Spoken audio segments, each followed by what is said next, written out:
नमस्कार दोस्तों, स्वागत है आप सभी का मेरे इस न्यू वीडियो में और आपके अपने यूट्यूब चैनल मज़ेदार रीडिंग में।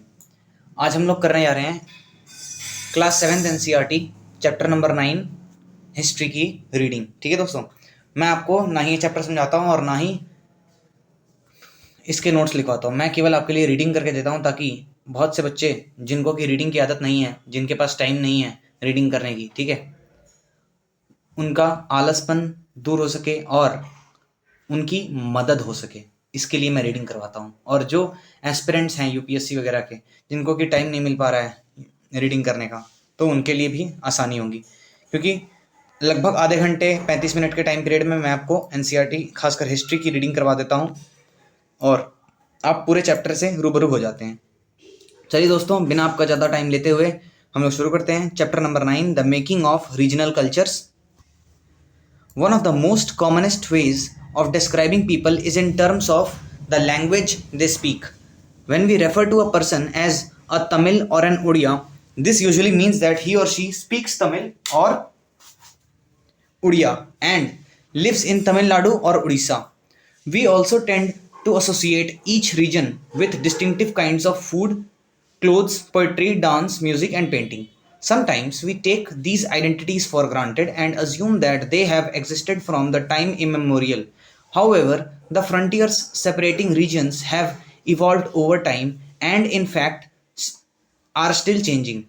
Also, what we understand as regional cultures today are often the product of complex processes of intermixing of local traditions with ideas from other parts of the subcontinent.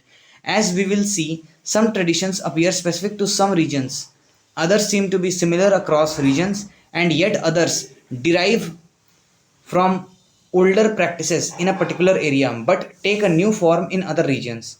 Find how many states have been created in the last 10 years. is is each of these states a region? तो ये आप लोग देख सकते हो दोस्तों, the Cheras and the development of Malayalam. Let us begin by looking at an example of the connection between language and region. The Chera kingdom of Mahodayapuram was established in the 9th century in the southwestern part of the peninsula, part of present-day Kerala. It is likely that Malayalam was spoken in this area. The rulers introduced the Malayalam language and script in their inscriptions. In fact, this is one of the earliest examples of the use of a regional language in official records in the subcontinent. An early figure one, an early Kerala inscription composed in Malayalam. ये देख सकते हैं दोस्तों आप लोग. At the same time, the Cheras also drew upon Sanskritic traditions. The temple theatre of Kerala, which is traced to this period, borrowed stories from the Sanskrit epics. The first literary works in Malayalam, dated to about the 12th century, are directly indebted to Sanskrit. Interestingly enough, a 14th century text, the Leela Tikam, क्या लीला तिलाकम, sorry, हाँ, interestingly, a 14th century text, the Leela Tilakam, dealing with grammar and poetics, was composed in Mani Pravalam, literally diamonds and corals, Mani Pravalam, literally diamonds and corals, referring to the two languages, Sanskrit and the regional language. Rulers and religious traditions. The Jagannatha cult. यहाँ पे देखते हैं दोस्तों क्या बोला, find out when the languages you speak at home were first used for writing. तो ये आप लोग देख सकते हैं दोस्तों. Rulers and religious traditions. The Jagannatha cult. In other regions, regional cultures grew around religious traditions. The best example of this process is the cult of Jagannath, literally the Lord of the world, a name for Vishnu, at Puri, Odisha. To date, the local tribal people make the wooden image of the deity, which suggests that the deity was originally a local god who was later identified with Vishnu. Figure 2. The icons of Balbhadra, Subhadra and Jagannatha, palm leaf manuscript, Odisha. ये वाला दोस्तों.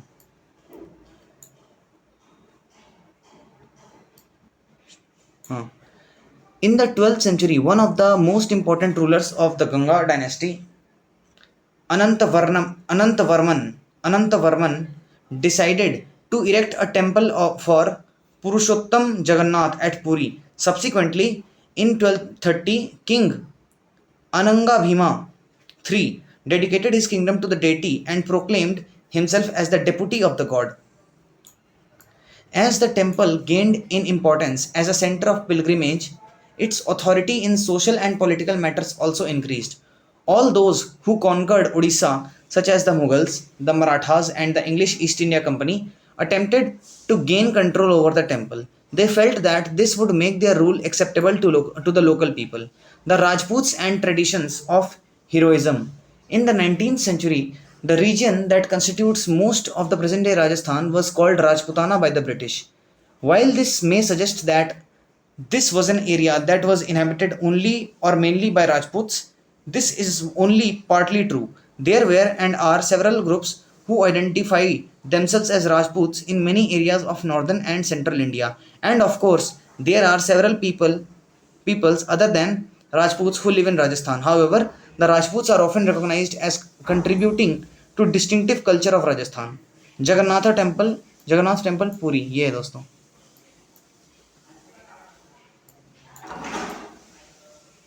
These cultural traditions were closely linked with the ideals and aspirations of rulers. From about the 88th century, most of the present day state of Rajasthan was ruled by various Rajput families. Prithviraj was one such ruler. These rulers cherished the ideal of the hero who fought valiantly. Prince Raj Singh of Bikaner, ये वाला दोस्तों picture दे रखा है. Often, these rulers cherished the ideal of the hero who fought valiantly, often choosing death on the battlefield rather than face defeat. Stories about Rajput heroes were recorded in poems and songs, which were recited by specially trained minstrels, by trained by specially trained minstrels. These preserved the memories of heroes and were expected to inspire others to follow their example. Ordinary people were also attracted by these stories, which often depicted dramatic situations and a range of strong emotions: loyalty, friendship, love, valor, anger, etc. Did women find a place within these stories? Sometimes they figure as the cause for conflicts as men fought with one another to either win or protect women. Women are also depicted as following their heroic husbands in both life and death. There are stories about the practice of sati or the immolation of widows on the funeral pyre of their husbands. Regions discussed in this chapter. यहाँ पे देखो देखिए दोस्तों, ये सब reason के बारे में बता रखा है. केरला हो गया, राजस्थान हो गया, हिमाचल प्रदेश हो गया, उत्तर प्रदेश हो गया, उड़ीसा और waste Bengal.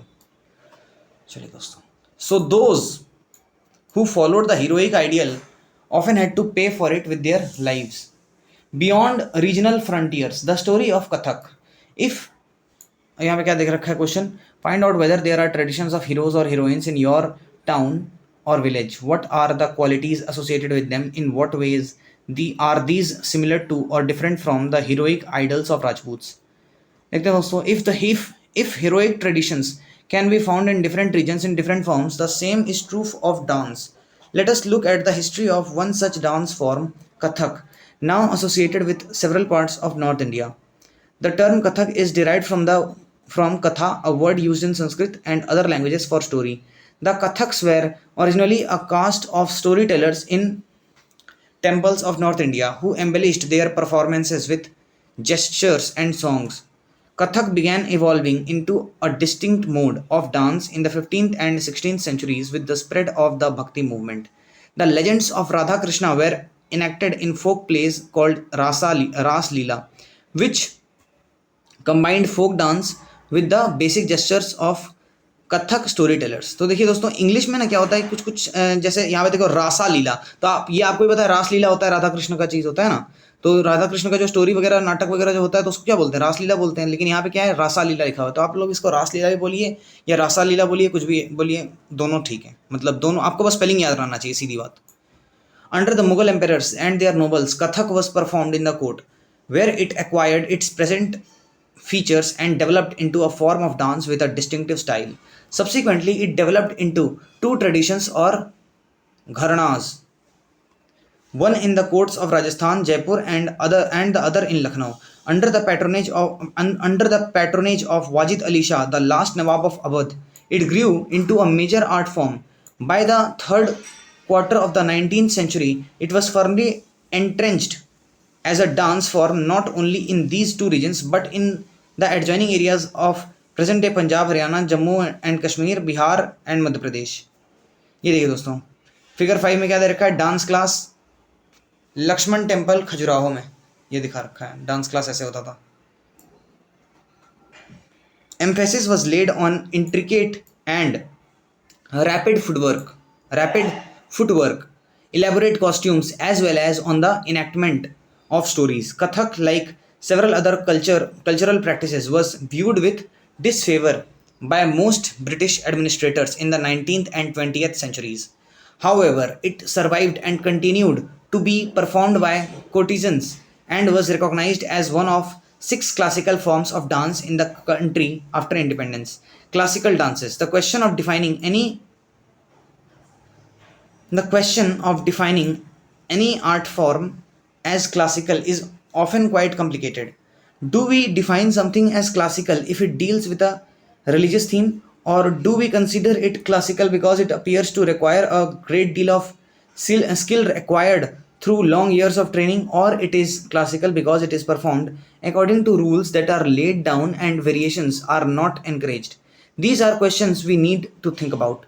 It is worth remembering that many dance forms that are classified as folk also share several of the characteristics considered typical of classical forms. So, while the use of the term classical may suggest that these forms are superior, this need not always be literally true. Other dance forms that are recognized as classical at present are Bharatnatyam, Tamil Nadu, Kathakali, Kerala, Odisha, फिर Kuchipudi Andhra Pradesh, Manipuri Manipur. Kathak dancers a court painting, ये देखिए दोस्तों, ये Kathak dancers की court painting है. Find out more about any of these dance forms, ये आप लोग का काम है दोस्तों. आप लोग देखिए, painting for patrons, the tradition of miniatures. Another tradition that developed in different ways was that of miniature painting. Miniatures, as their very name suggests, are small-sized paintings, generally done in watercolor or on cloth or paper. The earliest miniatures were on palm leaves or wood. Some of the most beautiful of these, found in Western India, were used to illustrate Jaina texts. The Mughal emperors Akbar, Jahangir, and Shah Jahan patronized highly skilled painters who primarily illustrated manuscripts containing historical accounts and poetry. These were generally painted in brilliant colors and portrayed court scenes of battle or hunting, and other aspects of social life. They were often exchanged as gifts and were viewed only by an exclusive few, the emperor and his close associates. Akbar resting during a hunt, Mughal miniature. ये देखिए दोस्तों, ये वाला दे रखा है. With the decline of the Mughal Empire, many painters moved out to the courts of the emerging regional states. As a result, ये आप लोग चैप्टर 10 में देखेंगे. As a result, Mughal artistic tastes influenced the regional courts of the Deccan and the Rajput courts of Rajasthan. At the same time, they retained and developed their distinctive characteristics. Portraits of rulers and court scenes came to be painted following the Mughal example. Besides, themes from mythology and poetry were depicted at centers such as Mewar, Jodhpur, Bundi, Kota, and Kishangarh. Another region that attracted miniature paintings was the Himalayan foothills around the modern day state of Himachal Pradesh. By the late 17th century, this region had developed a bold and intense style of miniature painting called Basoli. The most popular text to be painted here was Bhanu Datta's Rasaman Jari. Nadir Shah's invasion and the conquest of Delhi in 1739 resulted in the migration of Mughal artists to the hills to escape the Uncertainties of the Plains, Maharana Ram Singh two, playing Holi, Rajput miniature Kota. ये देखिए दोस्तों, Krishna Radha and her companion, Pahari miniature Kangra, यहाँ पे देख रखा है दोस्तों। Here they found ready patrons, which led to the funding of the Kangra School of Painting. By the mid 18th century, the Kangra artists developed a style which breathed a new spirit into miniature painting. The source of inspiration was the Vaishnavite traditions, soft colors including cool blues and greens, and a lyrical treatment of themes distinguished Kangra painting. Remember that ordinary women and men painted as well, on pots, walls, floors, cloth, works of art that have occasionally survived, unlike the miniatures that were carefully preserved in palaces for centuries. A closer look, Bengal. The growth of a regional language. As we saw at the outset, we often tend to identify regions in terms of the language spoken by the people. So, we assume that people in Bengal always spoke Bengali. However, what is interesting is that while Bengali is now recognized as a language derived from Sanskrit, early Sanskrit texts mid 1st millennium BCE suggest that the people of Bengal did not speak Sanskritic languages. How then did the new language emerge? A page from a palm leaf manuscript of the earliest Bengali Ramayana. ये देखिए दोस्तों, from the 4th 3rd centuries BCE, commercial ties began to develop between Bengal and Magad, South Bihar, which may have led to the growing influence of Sanskrit. During the 4th century, the Gupta rulers established political control over North Bengal and began to settle Brahmanas in this area. Thus, the linguistic and cultural influence from the mid Ganga valley became stronger. In the 7th century, the Chinese traveler Zhuan Zhang observed that languages related to Sanskrit were in use all over Bengal. From the 8th century, Bengal became the center of a regional kingdom under the Palas. Between the fourth between the four, under the Palas, ये आप लोगों ने chapter 2 में पढ़ा है. Between the 14th and 16th centuries, Bengal was ruled by sultans who were independent of the rulers in Delhi. ये आप लोगों ने चैप्टर 3 में देखा. In 1586, when Akbar conquered Bengal, it formed the nucleus of the Bengal Suba. While Persian was the language of the administration, Bengali developed as a regional language. In fact, by the 15th century, the Bengali group of dialects came to be united by a common literary language based on the spoken language of the western part of the region, now known as West Bengal. Thus, although Bengali is derived from Sanskrit, it passed through several stages of evolution. Also, a wide range of non-Sanskrit words derived from a variety of sources, including tribal languages, Persian, and European languages, have become part of modern Bengali. Early Bengali literature may be divided into two categories: one indebted to Sanskrit and the other independent of it. The first includes translations of the Sanskrit epics, the Mangala Kavyas, literally auspicious poems dealing with local deities, and bhakti literature such as the biographies of Chaitanya Deva, the leader of the Vaishnava Bhakti movement. ये chapter 8 में आप लोगों ने देखा है. The second includes Nath literature such as the songs of Mainamati and Gopi Chandra, stories concerning the worship of Dharma Thakur, and fairy tales, folk tales and ballads. Mainamati and Gopi Chandra and Dharma Thakur. The Naths were ascetics who engaged in a variety of yogic practices.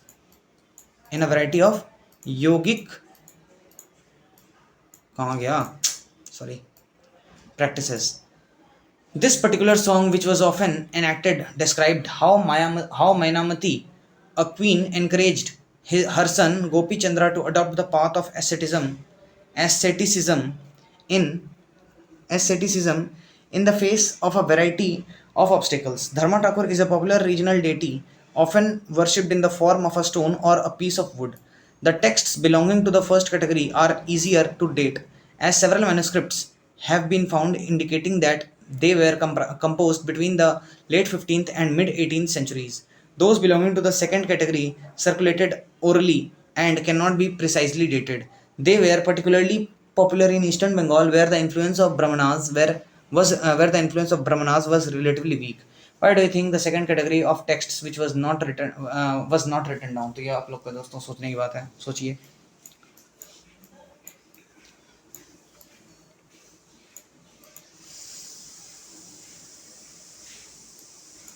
चलिए दोस्तों. Okay, Peer, a Persian word meaning a spiritual guide. Pirs and temples from the 16th century. From the 16th century, people began to migrate in large numbers from the less fertile Western Bengal to the forested and marshy areas of southeastern Bengal. As they moved eastwards, they cleared forests and brought the land under rice cultivation. Gradually, local communities of fisher folk and shifting cultivators, often tribals, merged with the new communities of peasants.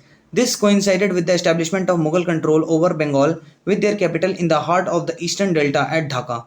Officials and functionaries received land and often set up mosques that served as centers for religious transformation in these areas. The early settlers sought some order and assurance in the unstable conditions of the new settlements. These were provided by community leaders who also functioned as teachers and adjudicators and were sometimes ascribed with supernatural powers. People referred to them with affection and respected as peers. The term included saints or Sufis and other religious personalities, daring colonizers and deified soldiers, various Hindu and Buddhist deities, and even animistic spirits. The cult of peers became very popular, and their shrines can be found everywhere in Bengal. Animism, attribution of living soul to plants, inanimate objects, and natural phenomena. Bengal also witnessed a building spree from the late 15th century, which culminated in the 19th century. We have seen that temples and religious structures were often built by individuals or groups who were becoming powerful to both demonstrate their power and proclaim their piety. ये आप लोगों ने chapter 2 and 5 में पढ़ा है. Many of the modest brick and terracotta temples in Bengal were built with the support of several low social groups such as the Kolu oil painters and the Kansari bell metal workers. The coming of the European trading companies created new economic opportunities. Many families belonging to these social groups availed of these. Compare the temple shown here with that in chapter 2. Figure 1. तो ये आप लोग देख सकते हैं दोस्तों. मन करे तो कीजिए, नहीं मन करे तो कंपेयर मत कीजिए, कोई जरूरत नहीं है, मतलब एग्जाम पर्सपेक्टिव से कोई जरूरत नहीं है. Figure 11 left, a double roofed thatched hut. Figure 12 right, a 4 roofed temple with a tower. ये और ये डबल रूफ थैचेड हट और ये 4 roofed temple with a tower. As their social and economic position improved, they proclaimed their status through the construction of temples. When local deities once worshipped in thatched huts in villages gained the recognition of the Brahmanas, their images began to be housed in temples. The temples began to copy the double-roofed dochala or 4-roofed chauchala structure of the thatched huts. Remember the Bangla Dome in chapter 5? आप लोगों ने देखा होगा Bangla Dome chapter 5 में. This led to the evolution of the typical Bengali style in temples and in temple architecture. Typical Bengali style in temple architecture. Krishna with gopis, terracotta plaque from the Shyamaraya temple, Vishnupur. ये देखिए दोस्तों, Shyamaraya temple, Vishnupur. In the comparatively more complex 4-roofed structure, 4 triangular roofs placed on the 4 walls move up to converge on a curved line or a point. Temples were usually built on a square platform. The interior was relatively plain, but the other walls of many temples were decorated with paintings, ornamental tiles, or terracotta tablets. In some temples, particularly in Vishnupur in the Bankura district of West Bengal, such decorations reached a high degree of excellence. Fish as food. Traditional food habits are generally based on locally available food items. Locally available items of food. Bengal is a riverine plain which produces plenty of fish and plenty of rice and fish. Understandably, these two items figure prominently in the menu of even poor Bengalis. Fishing has always been an important occupation, and Bengali literature contains several references to fish. What is more, terracotta plaques on the walls of the temples and viharas, Buddhist monasteries, depict scenes of fish bearing dressed and taken to the market in baskets. Fish bearing dressed and taken to the market in baskets. ये वाला. Brahmanas were not allowed to eat non-vegetarian food, but the popularity of fish in the local diet made the Brahmanical authorities relax this prohibition for the Bengal Brahmanas. The Brihadharma Purana, a 13th century Sanskrit text from Bengal, permitted the local Brahmins to eat certain varieties of fish. Fish being dressed for domestic consumption. Terracotta plaque from the Vishalakshi temple Arambagh. ये देखिए दोस्तों, fish being dressed यहाँ पे हो रहा है, ये वाला पिक्चर ये दिखा रहा है, fish being dressed. Okay, Vishalakshi temple Arambagh. Emergence of nation states in Europe, ये अपना एल्सवेयर है. Till the 18th century, people in Europe saw themselves as subjects of an empire such as the Austro-Hungarian Empire, or members of a church such as the Greek Orthodox Church. But from the late 18th century, people also began to identify themselves as member of a community that spoke a common language such as French or German. By the early 19th century, in Romania, school textbooks began to be written in Romanian rather than in Greek, and in Hungary, Hungarian was adopted as the official language instead of Latin. These and other similar developments created the consciousness among the people that each linguistic community was a separate nation.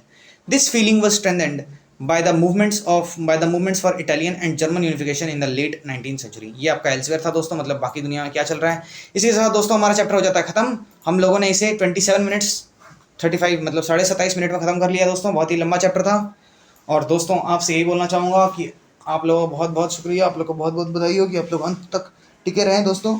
इस तरीके से अगर आप टिके रहेंगे तो आपको पूरी NCERT समझ में आ जाएगी. मतलब आप रीडिंग किसी चीज़ की 5-6 बार करके तो देखिए, आपको मज़ा ना आ जाए तो बता दीजिए.